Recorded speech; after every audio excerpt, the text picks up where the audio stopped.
ആ എന്തായി? ഞാൻ വന്നോണ്ടിരിക്കാണ്. എന്തായാലും ഒരമണിക്കൂർ. നീ ആ അമ്പലപ്പറമ്പിൽ കൊടി കെട്ടുന്ന കാര്യം നോക്കിക്കോ. ബാക്കിയുള്ളതൊക്കെ ഞാൻ വിളിച്ചു പറഞ്ഞോളാം.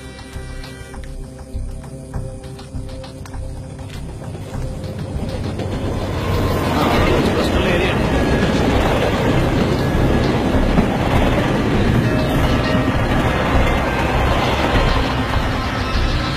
ശരി, എങ്കിൽ ഞാൻ പിന്നെ വിളിക്കാം. വെച്ചോ.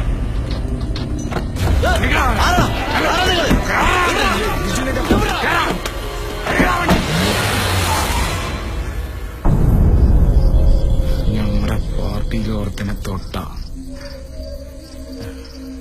100 വെട്ടിയെടുത്ത് ഞങ്ങൾ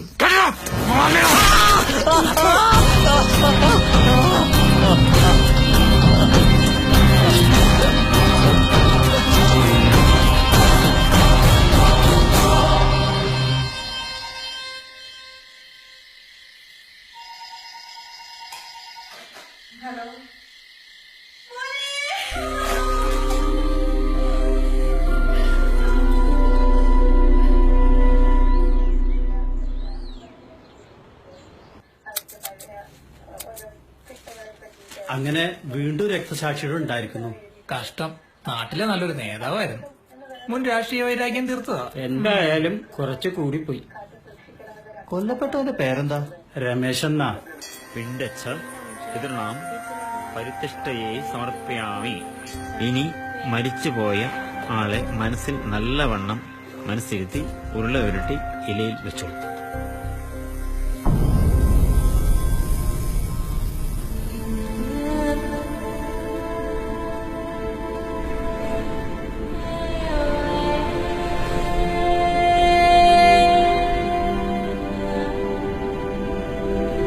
രമേശ,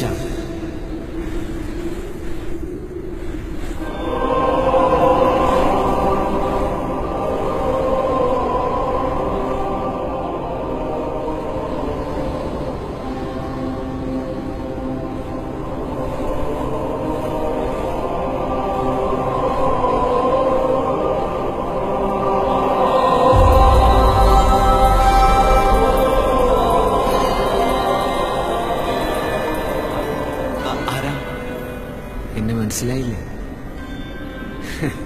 രമേശ, ഞാൻ നീ തന്നെയാണ്. നിന്നെപ്പോലെ അനേകം പേരിൽ ഞാൻ മനസ്സിലായില്ല. പറയാം.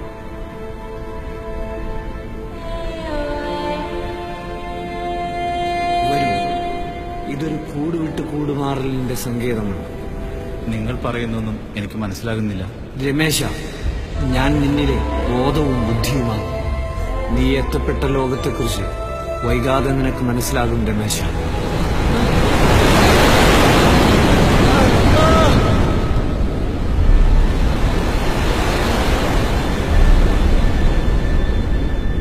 ഇനി നിനക്ക് പലതും കാണാൻ കഴിയും. ദാ നോക്ക്.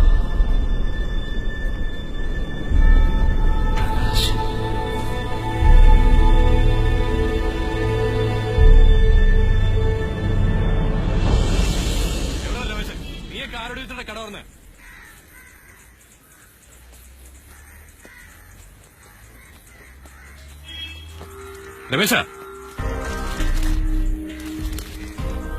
രമേശ, ഇത് തീക്കളിയാ.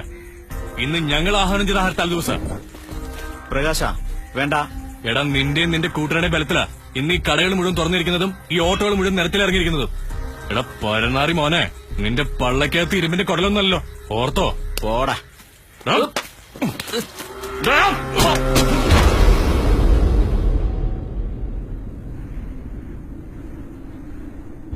രമേശ, നിനക്കും കിട്ടിയോ ഈ പരലോക കുപ്പായം? തിരിച്ചറിവില്ലാതെ പോയ ജന്മം. പ്രകാശനും രമേശനും ജോർജും പിന്നെ നാസറും, അങ്ങനെ പലരും. പ്രകാശ, എല്ലാം വെറുതെ ആയിരുന്നില്ലേ?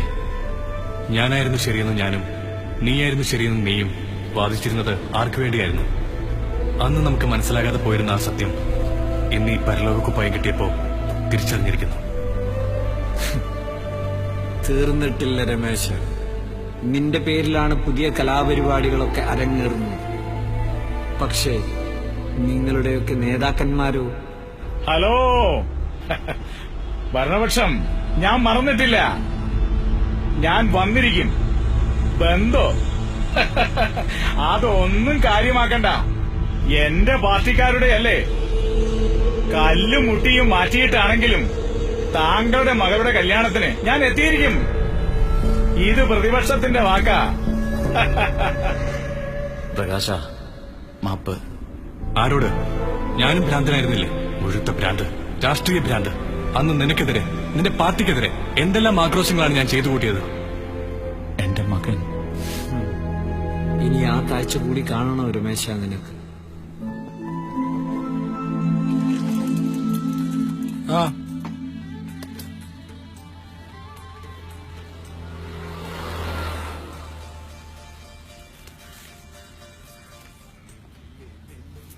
ഇത്രയും സാധനം തരാൻ പറ്റില്ല കുട്ടിയെ. അങ്ങനെ പറ്റിയാൽ ഒരുപാട് തീർക്കാനുണ്ട്. അത് തീർത്തിട്ട് നമുക്ക് നോക്കാം. അതങ്ങാടി കൊടുക്കു വർക്കേ. എത്ര വന്നാലും നിന്റെ സ്നേഹിതനായിരുന്നില്ലേ രമേശൻ?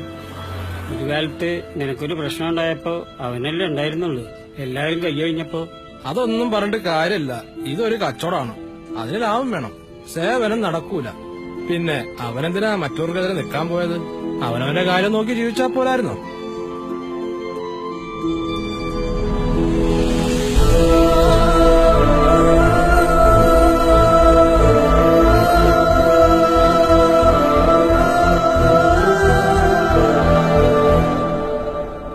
മറ്റുള്ളവർക്ക് വേണ്ടി ജീവിതം പാഴാക്കിയത് നമ്മളാണ്. നിന്റെ അനുഭവങ്ങളിൽ നിന്നും ഒട്ടും വ്യത്യാസമായിരുന്നില്ല എന്റേതും. പക്ഷെ രമേശ, രക്തസാക്ഷികൾ ഇനിയും ഉണ്ടാവും. അതെ, നമുക്ക് തടുക്കണം.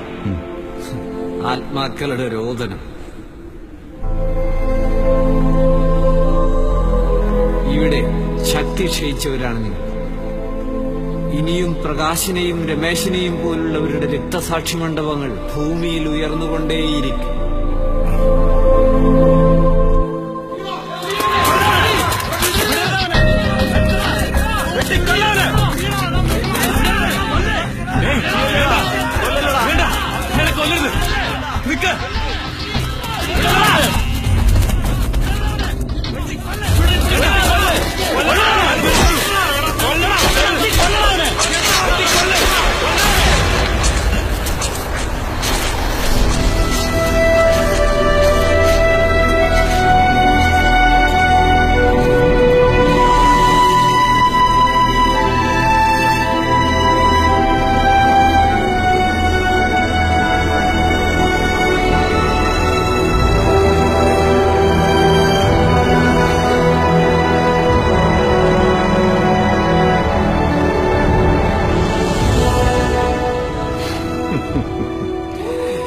ഇതൊരു ധർമ്മരക്ഷായുദ്ധമല്ല.